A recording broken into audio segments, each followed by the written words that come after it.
Well, before we get into the more important discussion, I have to say that I'm still marveling at this thing with Elizabeth Warren.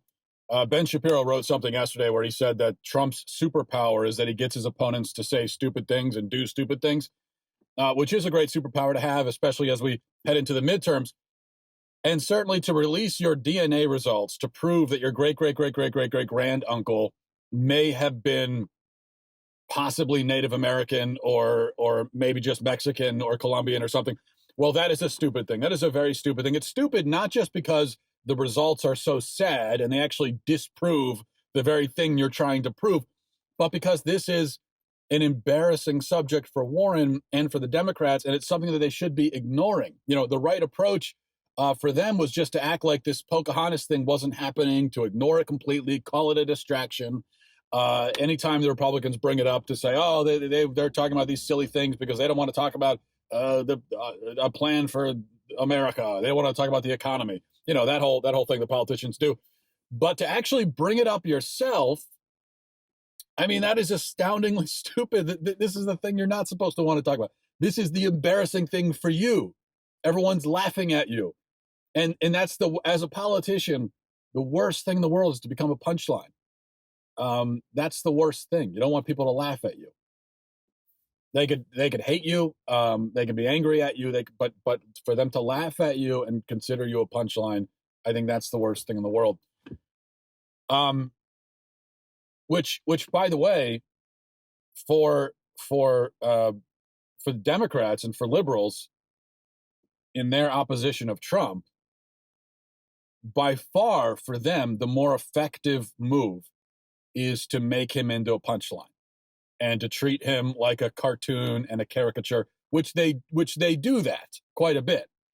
And I think that's far more effective than, but on the other hand, they also mix that in with taking him very seriously and, you know, saying, well, he's the second coming of Hitler and he's going to destroy the world and everything else. That's like the opposite of treating him as a punchline. That's taking him very, very seriously. So they're doing both things. And that it's the latter, the second one, that is not effective. It's not an effective strategy. But it's all part of this, where he kind of can coax them into doing stupid things. And why did she do this stupid things? Well, this stupid thing. Well, because this is what happens when you have blind, seething hate in your heart for somebody else. And I think in any competitive environment, whether it's politics or anything else, it doesn't help to be filled with hate and rage. You don't want that because you can't think clearly in that condition. You don't have the calm, cool kind of head that you need to analyze the situation, choose the most expedient path, form a strategy, and execute it. You can't do that when you're filled with hatred. It's like think about in football. You know, if you're a linebacker on a football team, it helps to play a little bit angry. It helps to be aggressive, to get pumped up, to have a little bit of a grudge against your opponent. But you can't be overcome with hatred for your opponent because then you get flustered. You make dumb decisions. You're not strategic in your thinking. So when a player is way too angry and he hates the other team, he hates another player on the other team, they've gotten into his head, that's when he might go and punch a guy in the head or tackle someone after the whistle, which may be satisfying for him in the moment, but then it detracts from his overall objective of actually winning the game, because then he gets the penalty. He gives a first down to the other team. And when it comes to politics, I think Trump's opponents are constantly taking personal foul penalties. They're constantly giving Trump first downs. Trump is marching up and down the field and because of penalties all the time. And it's because they're making decisions based on sheer hatred, not strategy. These are not pragmatic, strategic decisions. And in this case, I think Warren, the only thing she could think about, the only thing on her mind was that she wanted to prove Trump wrong. And she wanted to try to make him look stupid. But in the process, she just made herself look stupid. Because that's all she could think about. She wasn't thinking clearly. Now, let me say something else. Because this whole Warren thing has brought up a conversation about putting the politics aside for a minute. There's been a conversation about when can you really say that you're part something? Everyone likes to claim in America, and this is an American thing. I'll get to that in a minute, but everyone in America likes to claim that they have some kind of ethnic heritage. So people will say, "Oh, I'm Italian, I'm Irish, I'm Native American, I'm French, whatever." But when does it really count? When can you really say it? And let me just, and this is just a general PSA, okay, because we're on the subject. Here is the rule, I think, okay? If you're off the boat yourself, then obviously that counts. Okay, so if you're off the boat from France, or I guess it would be the plane these days, then you could say that you're French. If your parents were off the boat, then that counts. If two or more grandparents are off the boat, that counts. But here's where it gets complicated. So I think that's all pretty straightforward, right? But here's where it gets complicated. What if, say, only one grandparent, just your paternal grandmother, was from Italy? Can you then say that you're Italian? And here's how I think we sort through that, okay? If it's only one grandparent, I think you can claim that heritage as your own if you were close with her growing up and you were around her a lot and you spent a lot of time with her. Because then you have more than just a trace of Italian DNA. Because if it's just one even a grandparent, if it's just one grandparent that was from this country, but that's when it comes to your actual in a literal sense, there's not much there, right? It's pretty diluted. But if you're around her a lot and you're very close with this Italian grandmother, then you have the heritage, you have the customs, you have the culture, which you would have absorbed from your Italian grandmother. And then I think in that case, it's fair to say, well, I'm part Italian. But if your Italian grandmother died when you were 3 and all of your living relatives and the only ones you ever spent any time with were all just American, no accent, nothing, then you're American. You're not Italian American. You're American. That's all. You're American, which, by the way, is fine. It's great. It's awesome. And this is the weirdest thing about America is that everyone wants to live here, but nobody wants to be from here for some reason. Everyone wants to claim that they're from somewhere else. Well, what's wrong with just being from America? If your family has been here for generations, then you're from America. You're not from Poland. You're from America. And what's wrong with that? What's wrong with having American heritage? I mean, again, if you've been in this country for generations and almost all of your family members are from this country, well, then that's why go around saying, oh, I'm a quarter Irish, a 10th Polish, a 13th Australian. No, you're not. You're American. None of that means anything. What do you mean you're a quarter Irish, a quarter this, a quarter? What is that? Again, unless you really grew up in a house that was just immersed in that culture, then fine. But if you just have a quarter, that doesn't mean you're American. That's what you are. And that's the thing with Warren. Her family has apparently been here in America for a very long time.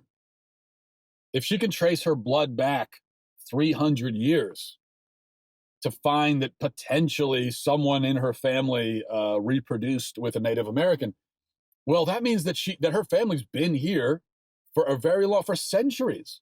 And that's something to be proud of. That is a heritage in and of itself. It's not like you can only have a heritage if you're from some other country. Like we don't have our own heritage. You can't have one from America. If your family has been here since the Civil War or earlier, that's really cool. That's awesome. You should be proud of that. Stop trying to erase your family history by homing in on that little fraction of some other culture that you allegedly have in your blood, but that has really had very little influence on you, or I should say no influence at all, really. People don't do that in other countries, by the way. Nobody in China is going, well, I'm a quarter Korean, a 10th South African. No, they're not doing that. They're Chinese and they're proud of it. They're saying, I'm Chinese. So why not be American? I mean, America was an unsettled, wild, frontier country only 150 years ago. America's a very young country. So if your family's been here for a long time, then your family was here when the country was still being built and tamed and formed. And that's awesome. That is a heritage. That is history. That is American history, American heritage, and you should be proud of it. Stop trying to comb through your ancestry so that you could say, well, I'm 1/16th Mongolian. Who cares? That doesn't mean anything. That's had no influence on you whatsoever. You are American, period. Be it. All right. Switching gears. So over the weekend, speaking of Americans, American pastor Andrew Brunson was released after 2 years in a Turkish prison. He had been arrested on charges of Christianization, which, yes, that's a real thing in many countries across the world. Christianization is a crime that you can commit. And the Trump administration negotiated for his release, and he finally arrived home. And there was a wonderful scene at the White House where Pastor Brunson was thanking Trump and prayed for him, prayed over him. It was a great scene. But I think Pastor Brunson's plight, and as far as I know, he hasn't spoken much yet about his actual experiences in prison, which I'm sure were not pleasant experiences. I'm sure we'll hear that story eventually, but his plight brings our minds back, or ought to bring our minds back anyway, to the problem of Christian persecution across the world. Remember, he was arrested for being Christian. That was his crime. And that is a crime, as I said, in many countries. In fact, there was a recent report released a few months ago that said that Christian persecution today is worse now than it's ever been in history. China, Egypt, India, Iraq, Nigeria, North Korea, Pakistan, Turkey, Saudi Arabia. The situation is very bad in all these countries. Christians are arrested, tortured, killed, persecuted in many other ways. Their churches are burned down, and their very existence, their faith, their existence has been criminalized. There's a story in Newsweek, of all places, about this problem a few months ago. Let me read a little bit of that to you, just so you understand what's happening. It says the persecution and genocide of Christians across the world is worse today than, quote, at any time in history, and Western governments are failing to stop it. A report from a Catholic organization said the study by Aid to the Church in Need said the treatment of Christians has worsened substantially in the past 2 years compared with the 2 years prior, and has grown more violent than any other period in modern times. Not only are Christians more persecuted than any other faith group, but ever-increasing numbers are experiencing the very worst forms of persecution, the report said. The report examined the plight of Christians in China, Egypt, India, Iran, Iraq, Nigeria, North Korea, Pakistan, Saudi Arabia, Sudan, Syria, Turkey, over the period lasting from 2015 until 2017.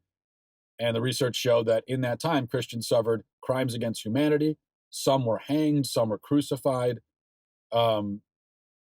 It says Saudi Arabia was the only country where the situation did not get worse, but that doesn't mean it got any better. The report put a special focus on Middle Eastern countries like Iraq and Syria, where the authors argued Christians would have been entirely wiped out if it weren't for military action and the assistance of Christian humanitarian organizations. Then it talks about the situation for Coptic Christians in Egypt. And then for Christians in various African countries, it's very bad as well. So this is a widespread problem across the globe. Yet, despite this Newsweek article, it gets very little attention. Even though every once in a while you have a story like the pastor being freed, which got a little bit of attention from the mainstream media. Why isn't it getting more attention? Well, as I think I've explained before, I think the main reason, well, there are two reasons we don't pay attention that much to Christian persecution across the globe. The first reason is that it's far away, and it's just hard for us to care about things that are far away. So it's similar to if there's a natural disaster in Indonesia, that's not going to get our attention as much as a disaster in the Florida Panhandle, because these things are closer to us. And and to a certain extent, that makes sense. It makes sense for us to care, particularly, especially about the things that are close to us. That's a very human thing. It's a very normal thing. Um, but when it comes to the persecution of Christians overseas, I think it seems as though we've basically entirely ignored it. At least the media has. Like, it doesn't matter at all. And that, of course, is not okay. That's not natural. That's not human.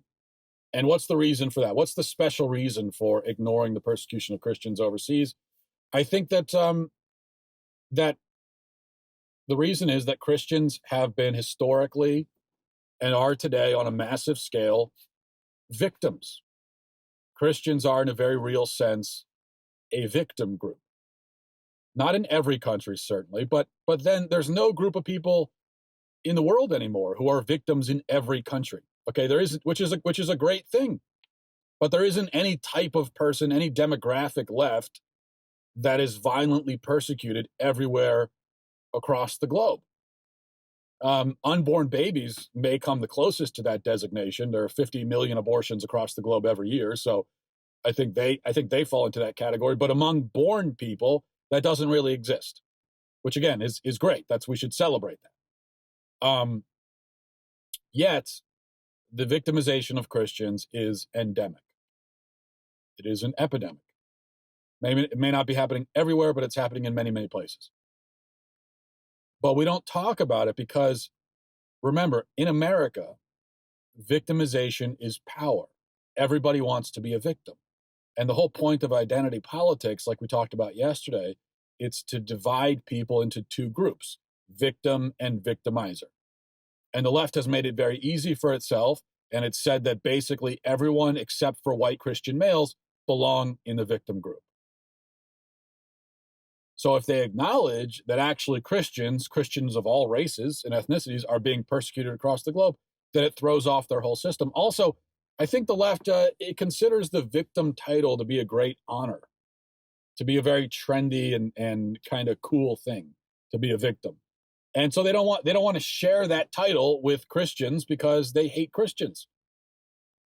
And indeed, on a global scale, they would say that Christianity is perhaps the greatest villain of all. That's the narrative that they've established, and this just interferes with that narrative. And that's why they tell stories about the Inquisition and the Crusades, because they have to go back centuries to find even an arguable or alleged example of Christians systematically persecuting anyone.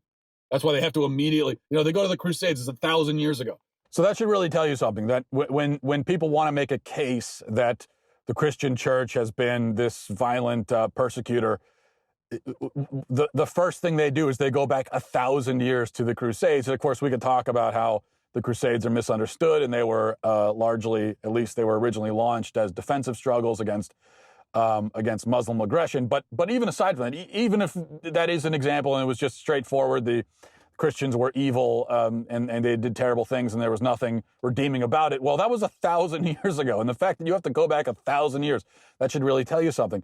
So, but again, this is all about the narrative, and their narrative, their entire worldview is really thrown for a loop if they admit Christians into the persecuted club. They can't do that